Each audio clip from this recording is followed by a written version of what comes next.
आखो दिवस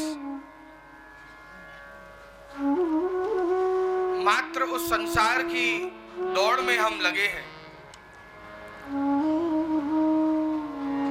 वो संसार जिसका नाम अपने आप में कहता है शून्य सार। संसार का अर्थ है शून्य सार।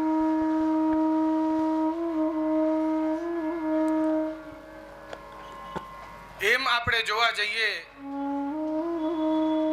તો સંસાર અને જગત સમાનાર્થી શબ્દ રીતે ગણે છે, પણ વેદાંતની અંદર સંસાર અને જગત એ બંને જુદા છે.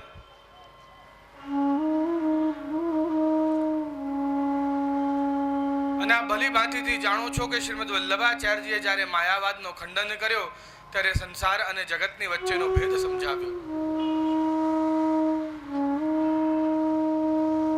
જાણો છો ને આ માયાવાદનું ખંડન કેમ કર્યું?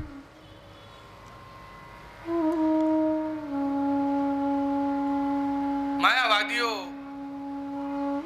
એમ કહેતા કે માત્ર બ્રહ્મ જ સત્ય છે, બાકી આ જગત જે છે એ મિથ્યા છે.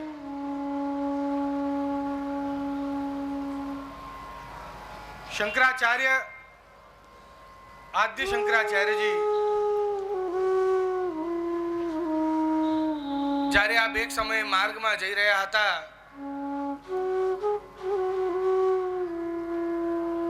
ત્યારે અંધારું હતું અને માર્ગમાં એક રસ્સી, એક દોરું પડ્યું હતું. એ પવનથી હલ્યો અને એમને લાગ્યું કે સર્પ છે, અને જ્યારે દીવા વડે જોયું તો માત્ર એક રસ્સી હતી. ત્યારે એમને એવું વિચાર આવ્યું કે આ આખું જગત માયામય છે, જેવું દેખાય છે એવું છે નહીં, માટે મિથ્યા છે.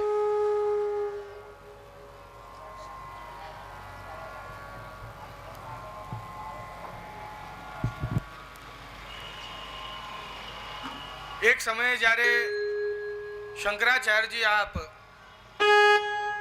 જગન્નાથપુરીની અંદર એક ગલીમાંથી પસાર થઈ રહ્યા હતા ત્યારે સામેથી એક ગાંડો હારથી દોડતો આવી રહ્યો હતો. એનાથી બચવા માટે શંકરાચાર્યજી આપ એક માણસના ઘર ઉપર ચડી ગયા, એના ઓટલા પર. એ ઘરનો માલિક થોડો ચતુર હતો. એ શંકરાચાर्यजीને પ્રશ્ન કરે છે, छोटे मुंह बड़ी बात हो जाएगी, पर मैं आपसे एक प्रश्न करना चाहता हूं. आप कहते हैं कि ये जगत मिथ्या है, तो मतलब ये हाथी भी मिथ्या है, तो आप इससे डरे क्यों?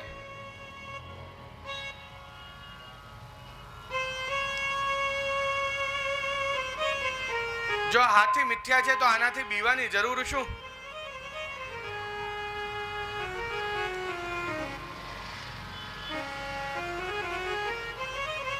શંકરાચાર્યજીને વિચાર તો આવ્યો, કિંતુ એ સમયે જવાબ નતો, માટે કંઈક તો જવાબ આપવો પડે. તે એવું કહી રહ્યા છે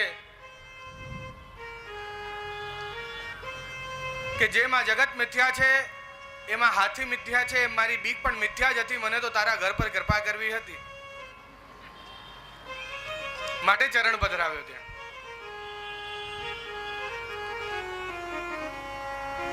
જ્યારે કૃષ્ણદેવ રાયની સભાની અંદર શ્રીમદ વલ્લભાચાર્યજીએ પ્રશ્ન કર્યો કે માયાવાદીઓ મને એક વાત બતાવો ખાલી આપ,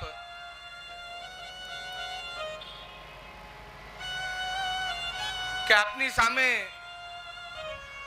કોઈ સ્વર્ણ પધરાવે તો આપ એને કેવી રીતે ઓળખો? કે એક બાજુ મેં સ્વર્ણ મૂક્યું છે ને એક બાજુ મેં લોખંડ મૂક્યું છે, તો કેવી રીતે ખબર પડે કે આ સ્વર્ણ છે ને આ લોખંડ છે? બે અનુભવથી ખબર પડે. અમે સ્વર્ણ જોયો છે એટલે અમને ખબર છે કે આને સ્વર્ણ કહેવાય, આને લોખંડ કહેવાય. કે આ સ્વર્ણ નથી, એ ખોટું છે, અને આ સાચો સ્વર્ણ છે. કાં તો લોખંડ તો દૂર, પણ જો સ્વર્ણ અને પિત્તલ મૂક્યું હોય તો પણ અમે કહી શકીએ, કારણ કે અમને ઓળખ છે કે સ્વર્ણ શેને કહેવાય ને પિત્તલ શેને કહેવાય. શ્રીમદ વલ્લભાચાર્યજીએ પછી આગળ બીજો પ્રશ્ન કર્યો કે જો આપ એમ કહો છો કે આ જગત ખોટું એટલે આ જગત પિત્તળ છે, તો સોનાનું જગત એટલે સાચું જગત ક્યાં? આપણે બંને જગત જોયા હશે ત્યારે જ તો એમ કહો છો ને કે આ જગત ખોટું. જો ઓળખ જ ના હોય તો તમે કેમ કહી શકો કે આ ખોટું છે કે સાચું છે? અને એનો જવાબ માયાવાદીઓ પાસે હતો નહીં. શ્રીમદ વલ્લભાચાર્યજી કહી રહ્યા છે કે જેમ બ્રહ્મ સત્ય છે, બ્રહ્મના અંદરથી જે કાંઈ નીકળે છે એ બધી જ વસ્તુ સત્ય જ હોય, તો મિથ્યા શું છે? ત્યારે કહી રહ્યા છે કે આ સંસાર મિથ્યા છે. આપ માણસ છો એ સત્ય છે, આ માઇક છે એ સત્ય છે, આ થાંભલો છે એ સત્ય છે. ચાલતા જશો ને થાંભલાને ટકરાવો નહીં એવું નથી. અહીંયા થાંભલો છે જ નહીં, આ મિથ્યા છે એમ થોડું કહેવાય. એ સત્ય છે. કિંતુ આ સંસાર જે બંધન આપણે બાંધીએ છીએ એ ભગવાને નથી બનાયા. મારી માં, મારા પિતા, મારો ભાઈ, મારો દીકરો, મારો પતિ એ આજે છે ને કાલે નથી. એ મિથ્યા છે.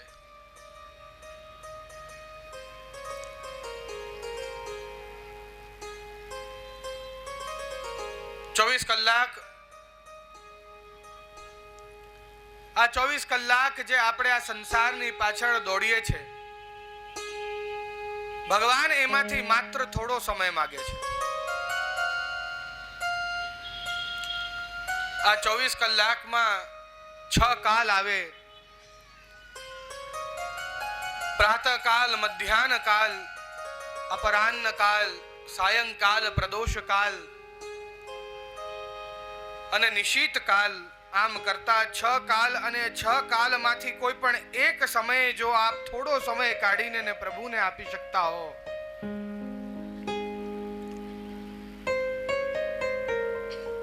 એ પ્રભુને માત્ર આપણા પ્રેમની આવશ્યકતા છે, આપણા લાગણીની આવશ્યકતા છે. બાકી એના ત્યાં ભંડાર ભર્યા છે.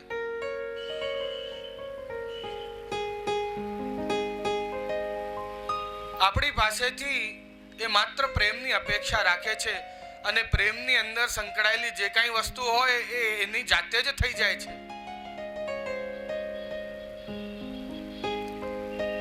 આમ જો તમે ક્રિયા કરવા જશો તો તમને એક વાટકી મિશ્રીની સેવામાં પણ કષ્ટ થશે, પણ જો પ્રેમ કરશો તો તમને એવું વિચાર આવશે કે મારું બાળક ખાય છે ને મારા ઠાકોરજી તે ભૂખ્યા રહે, અમારા માટે 56 ભોગ ને ઠાકોરજી માટે કશું જ નહીં. તો એવો વિચાર આવશે જો પ્રેમ કરશો તો. બાકી જો ક્રિયા કરશો, ઘણા બધા વૈષ્ણવ એવા પ્રશ્ન કરે કે જે પ્રેમ કરવામાં અમને વાંધો નથી, પણ પ્રેમમાં નિયમ ક્યાં હોય છે? પુષ્ટિ માર્ગમાં નિયમ ઘણા છે. સખડી ભોગ ધરવાની આજ્ઞા લેવા તૈયાર જે પર એની માટે રસોઈ જુદી બનાવો, ચૂલો જુદો રાખો, આવા વસ્ત્રો પહેરવા, આવી કડક અપરસનું પાલન કરવું, કુવાના જલનું પાણી જોઈએ. હા,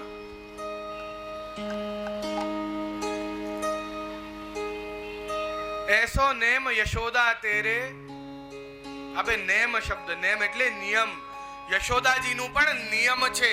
નિયમનું પાલન તો બધા જ કરે છે, ભલે એની અંદર પ્રેમ હોય કે ના હોય. જો નિયમ ના હોય તો કોઈ વસ્તુનું સંચાલન બરાબર રીતે થાય જ નહીં. નિયમ આ સમાજની વ્યવસ્થાને જાળવી રાખે છે.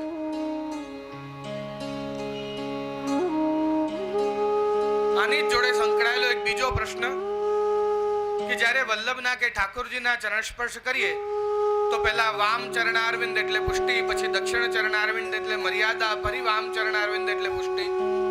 તો જ્યારે પુષ્ટિનો સ્પર્શ કર્યો તો મર્યાદાનો સ્પર્શ કરવાનો જરૂર શું? કારણ કે એ મર્યાદા એ જ નિયમ છે, અને નિયમ પાલન જે છે એ બધી વ્યવસ્થાઓને જાળવી રાખે છે. કે પ્રભુ આપ અમને સેવાની પ્રીત તો શીખવાડો છો, પણ જોડે જોડે રીત પણ જોઈએ ને. સેવા રીત પ્રીત વ્રજ જનકી બંને જોઈએ. રીત વગરની પ્રીત બી શું કામની? હું આપને પ્રેમ તો કરું છું મારા પતિ, પણ મને આપને કેવી રસોઈ ગમે છે એ રસોઈ બનાવતા નથી શીખવી, એની રીત નથી શીખવી. કે આપને કેવી ચા ગમે છે ચા બનાવતા નથી શીખવી. હું જેવી બનાવું છું એવી પી લો ને, પ્રેમથી જ બનાવું છું ને.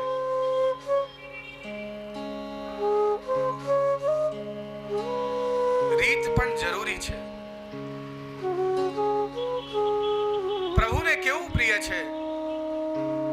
यदि आप प्रेम करते हो तो उसके लिए बदलने में आपको जरा भी कष्ट नहीं होगा. हम बदलते हैं, लौकिक प्रेम में बदल जाते हैं, ये तो अलौकिक प्रेम है.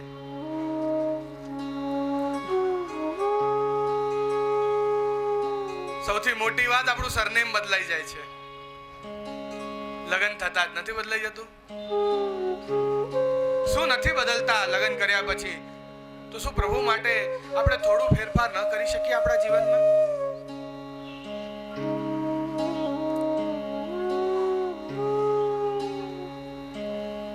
નિયમ એ વ્યવસ્થાઓને જાળવી રાખે છે.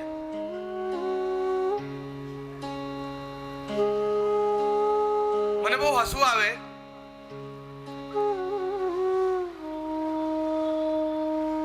કોઈ પણ વૈષ્ણવની જોડે પધરામણીમાં જતા હોઈએ, જો આગળની સીટ પર બેસવાનું થાય તો હું સીટ બેલ્ટ લગાડું છું. તો પેલા જે ગાડી ચલાવતા હોય વૈષ્ણવ કે જે કોઈ જરૂર નથી, એ તો બધા નિયમો કાઢ્યા કરે. અરે ટ્રાફિક પોલીસે નિયમ એમને પૈસા કમાવા માટે નહીં પણ આપણી સુરક્ષા માટે કાઢ્યા છે. કે સીટ બેલ્ટ લગાડશો તો તમારી રક્ષા થશે. જો એ પાલન ના કરે, એ પાલનને ચાલુ રાખવા માટે એની ઉપર દંડ લગાડ્યો છે. પણ લોકો શું કહે છે કે આ ગવર્મેન્ટને કમાવું છે ને એટલે. પણ ગવર્મેન્ટ બિચારી આમાં શું કમાવી લેવાની છે? એ આપણી સુરક્ષા માટે નિયમો છે. નિયમના પાલન એ સંચાલન એ જરૂરી છે, જેનાથી વ્યવસ્થા જળવાઈ રહે. સિગ્નલ ના મૂક્યા હોય તો કેવા એક્સિડન્ટો થાય? ટ્રાફિક સિગ્નલ ના મૂક્યા હોય તો ચાર નાકે કેવું થાય? લાલ સિગ્નલ પર કોઈ ઊભું જ નથી રહેતું. એક બહુ જ મોટા ન્યૂઝપેપરના ન્યુયોર્કના એક પત્રકાર અહીંયા ભારતમાં આવ્યા હતા. એ કહેતા હતા કે અહીંના લોકોની અંદર સમજદારી સૌથી વધારે છે, અન્ડરસ્ટેન્ડિંગ. કોઈ બી નિયમના પાલન કર્યા વગર પણ ઠોકાતા નથી.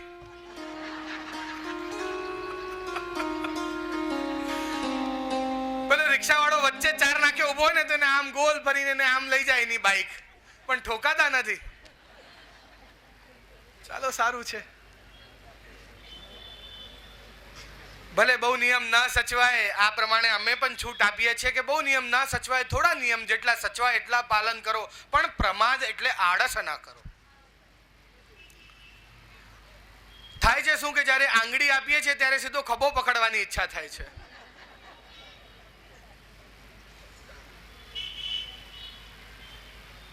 એક નિયમની છૂટ આપીએ તો બીજા નિયમની છૂટ માંગવા જાય. કોઈક સમયે કોઈક જમાના એવા હતા કે કાર્પેટ ઉપર પગ મૂકી દો તો નાહવા જવું પડે, બાથરૂમ ના જઈ શકો, બાથરૂમ યુઝ કરો તો નાહવા જવું પડે. ખાસા અપરસ કહેવાતી એને. આખા ઘરમાં કંતાનના સપાટ પહેરીને ફરવાનું. જો ભીનામાં કોઈ જગ્યાએ પગ પડી જાય તો નાહવા જવું પડે.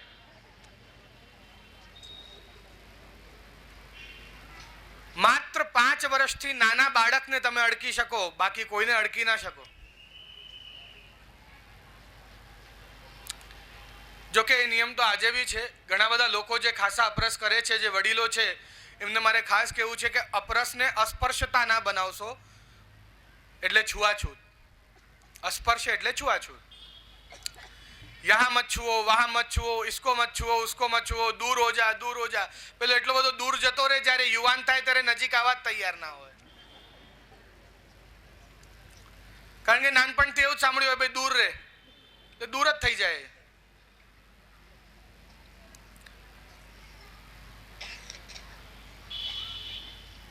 શાસ્ત્રોની અંદર એવું સ્પષ્ટ વર્ણન છે કે 5 વર્ષથી નાના બાળક, બીમાર માણસ અને 60 વર્ષથી ઉપરના માણસને કોઈ નિયમ નથી. બરાબર? પણ જો 60 વર્ષના ઉપરના મનુષ્યો જો નિયમ પાલન કરવામાં સામર્થ્યવાન હોય, સશક્ત હોય, તો નિયમ પાલન કરવો, આવું બી કહ્યું છે.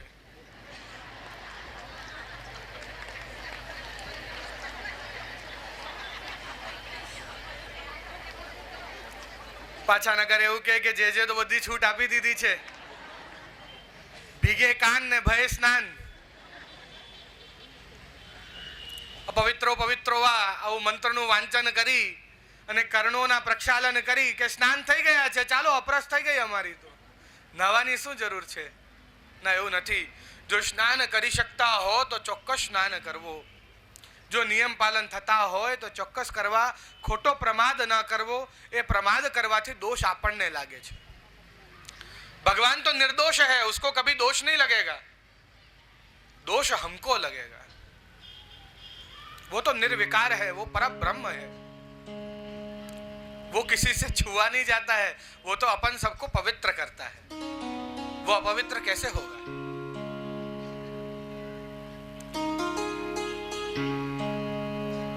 શુદ્ધતા જાળવવી એ જ વસ્તુને જો સાયન્સ કે હાઇજીન, તો આપણે કરવા તૈયાર હોઈએ છીએ. એક ડોક્ટરને પૂછો એ દિવસમાં કેટલી વાર હાથ ધોતો હશે, પણ જ્યારે વડીલ એવું કે જો આ પ્રસાદી તારા હાથ થઈ ગયા છે, હાથ ખાસા કરી લે, તો કેમ? તો કેમ? જો સખડીના હાથ દૂધઘરમાં ના લગાડીશ, જ્યાં હાથ ખાસા કરી લે, તો કેમ? ત્યાં કેમ પ્રશ્ન આવે છે?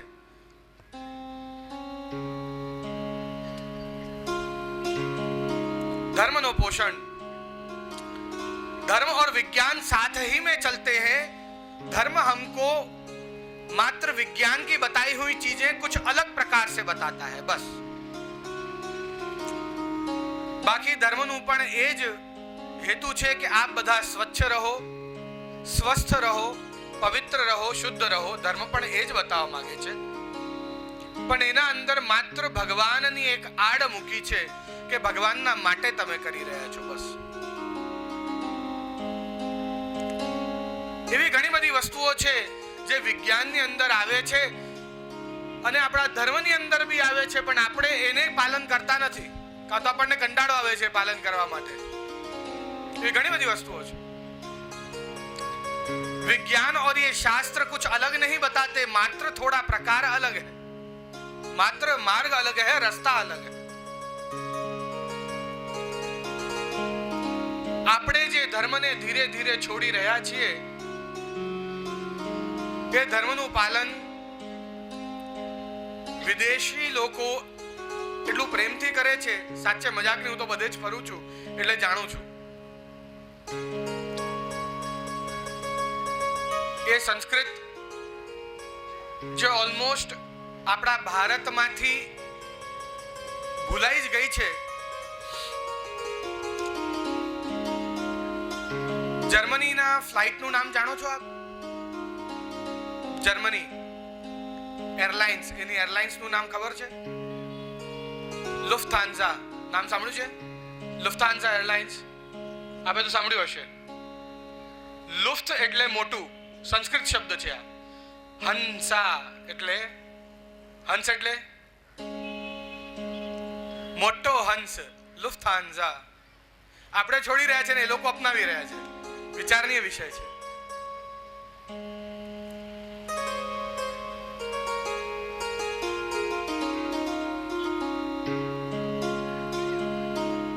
पोषण देने वाला है विष्णु श्री हरि,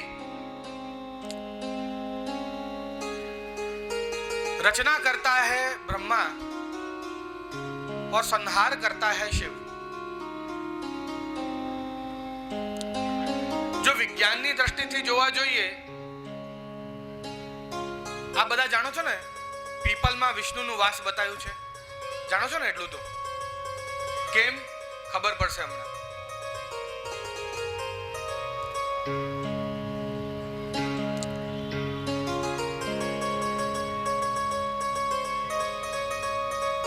સૃષ્ટિના રચયિતા બ્રહ્મા આ ભૂતલ, આ પૃથ્વી ઉપર સૌથી પહેલી રચના શું થઈ આપ જાણો છો? પહેલા તો એ બતાવો, બ્રહ્માનું પ્રાગટ્ય ક્યાંથી છે? બ્રહ્મા ક્યાંથી નીકળ્યા? નાભી કમલમાંથી. ભગવાન શ્રી હરિના નાભી કમલમાંથી બ્રહ્માજીનું પ્રાગટ્ય બતાવ્યું. નાભી પદ્મજ એમનું નામ છે કે જેનું નાભી કમલમાંથી પ્રાગટ્ય થયો હોય એવા બ્રહ્મા. હવે અહીંયા આપણને પ્રાણ શું આપે છે? સેના વગર આપણને બિલકુલ ના ચાલે. વિજ્ઞાન શું કહે છે? સૌથી પહેલા શું જોઈએ આપણને? શ્વાસ. અને શ્વાસમાં પણ કઈ શ્વાસ આપણને જીવન આપે છે? ક્યા બાત હે? ઓક્સિજન. એટલે આપણું પોષણ કોણ કરે છે? ઓક્સિજન. ત્યાં પોષણ કોણ કરે છે? શ્રી હરિ. એટલે આપણે એવું વિચારીએ કે શ્રી હરિ વિષ્ણુ એ ઓક્સિજન છે. હવે શ્રી હરિના નાભીમાંથી બ્રહ્મા પ્રગટ્યા, બરાબર? આવું છે ને? હવે આ જગતની અંદર સૌથી પહેલી રચના કઈ? બ્રહ્મા રચના કરે છે. તો આ જગતમાં સૌથી પહેલી રચના કઈ?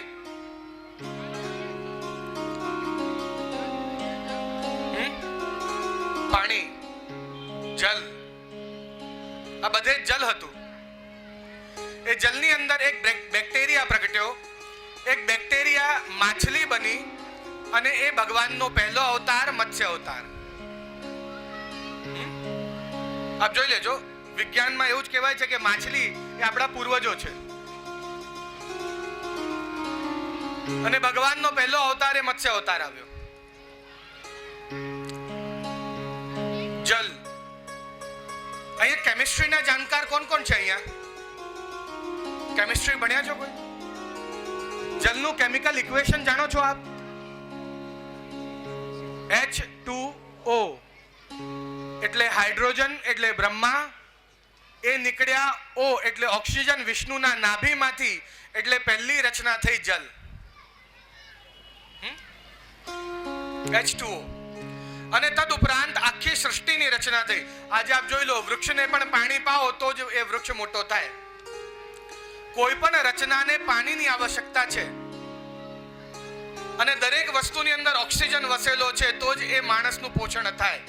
એટલે વિષ્ણુ વગર કોઈનું ચાલતું નથી અને બ્રહ્મા એની રચના કરે છે. નથી કરતો? અને આ સંહાર કોણ કરે? કાર્બન. જે વસ્તુનું નાશ થાય, બળી જાય બધું, તો ત્યારે શું નીકળે એમાંથી? તો શિવ કોણ થયા?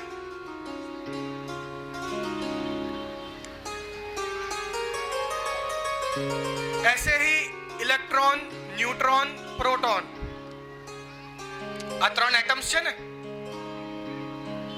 ऐसे इस पृथ्वी पर जितनी भी शक्तियां हैं, उन शक्तियों को एक करो तो एक विष्णु बनता है, फिर एक करो तो वो ब्रह्मा बनता है, और फिर एक करो तो वो विष्णु बनता, वो शिव बनता है.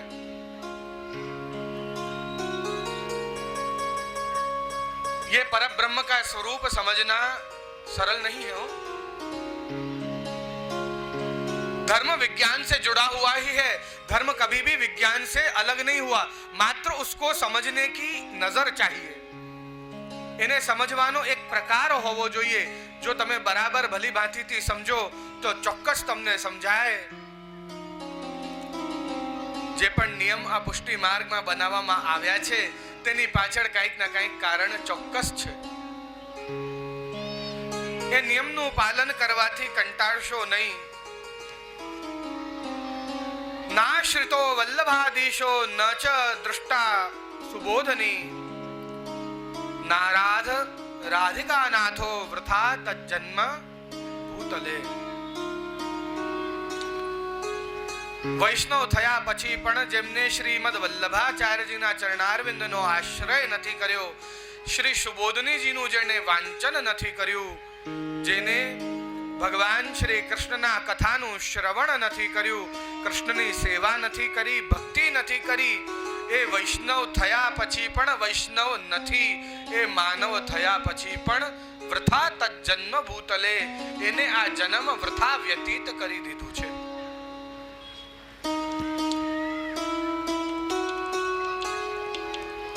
ભગવાનને પ્રેમ કરતા, આ પ્રેમમાં વશ થઈ આ ગોપિકાઓ વેણુ ગીતની અંદર આગળ વધે છે. સર્વપ્રથમ આ હિરણીઓ દ્વારા 11 શ્લોક દ્વારા ભગવાનના ઐશ્વર્ય સ્વરૂપનો વર્ણન કર્યો. આ હિરણીઓ તે તામસ ભક્ત છે એવું વર્ણન કર્યું. આવો આપણે પણ આગળ વધીએ, 11 શ્લોકનું શ્રવણ કરીએ, શ્રી વેણુ ગીતના રસમયમાં નિમગ્ન થઈએ.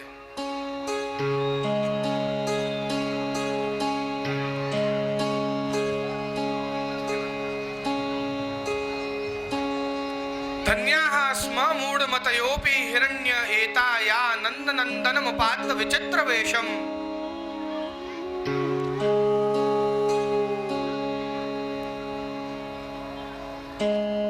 અહીંયા હિરણીઓની ધન્યતા બતાવી. પ્રશ્નકર્તા પ્રશ્ન કરે છે કે મૂઢમતી છે માટે ધન્ય થઈ ગઈ. એમાં એમની ધન્યતા શું આવી? ત્યારે કહે છે કે મૂઢમતી છે માટે જ ધન્ય કહેવાય, કે બીજું કાંઈ કરતા જાણતી નથી, જે તે છતાંય ભગવાનને સાચો પ્રેમ, પૂર્ણ પ્રેમ કરે છે. જેમ જ ભગવાને પોતાના વેણુનો નાદ કર્યો, અનેક હિરણીઓ દોડતી આવી તે પ્રભુને ઘેરીને ઊભી રહી ગઈ. પ્રભુને પ્રેમ ભર્યા કટાક્ષ નેત્રોથી દર્શન કરે છે. તે ગોપિકાઓ વર્ણન કરે છે કે ભલે આ હિરણીઓ મૂઢમતી છે પણ એમના હૃદયની અંદર ભગવાન માટે પ્રેમ છે, અને પ્રેમ ભરા નેત્રોને ધારીને ભગવાનને તે દર્શન જે કરે છે, તે એ પ્રેમના કારણે, એ દર્શન કરવાના કારણે આ હિરણીઓ ધન્ય થઈ ગઈ છે. અને જો સાચા શબ્દોમાં જોવા જાઓ તો આ પ્રેમ નેત્રોથી જ પ્રારંભ થાય. મેં આપને પહેલા પણ જણાવ્યું હતું કે આ પ્રેમની 10 અવસ્થાઓને માત્ર પ્રથમ અવસ્થાનું વર્ણન કર્યું હતું. આજે પ્રેમની 10 અવસ્થાનું વર્ણન કરીશું ને જાણીશું કે પ્રેમ કેવી રીતે આગળ વધે છે.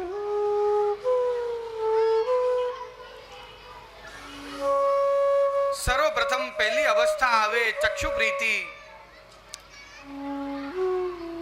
કે જેને એકવાર આપણે જોઈએ એને વારંવાર જોવાની ઈચ્છા થાય, કાં તો એને નિરખ્યા જ કરીએ, એને જોતા જ રહીએ એવી ઈચ્છા થાય.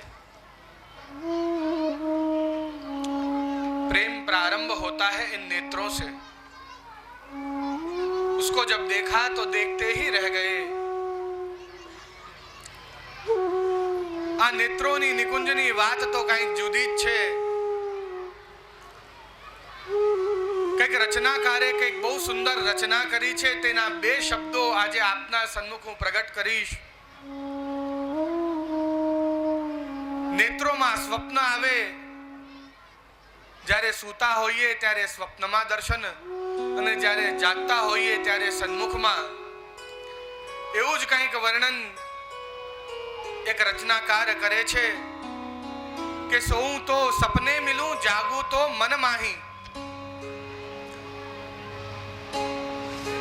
કે જ્યારે હું સૂઈ જાઉં છું તો આપના દર્શન, આપના સ્વપ્નમાં દર્શન મને થાય છે, અને જ્યારે જાગું છું તો મનમાં ને મનમાં જ આપને યાદ કર્યા કરું છું. આપની યાદ મારા હૃદયમાંથી નીકળતી નથી. લોચન રાતે સબ ઘડી બિસરત કબહુ નાહી. કે મારા નેત્રો આપના દર્શનના માટે સંતપ્ત રહે છે, ને મને ક્યારે આ ભૂલાતા નથી. મારી દશા જુઓ કેવી છે. આ દશાના વિષય તો સંત કબીર પણ એમ કહ્યું કે કબીરા सीप समुद्र की रटे प्यास ही प्यास और बूंद को नागहे स्वाति बूंद की आस.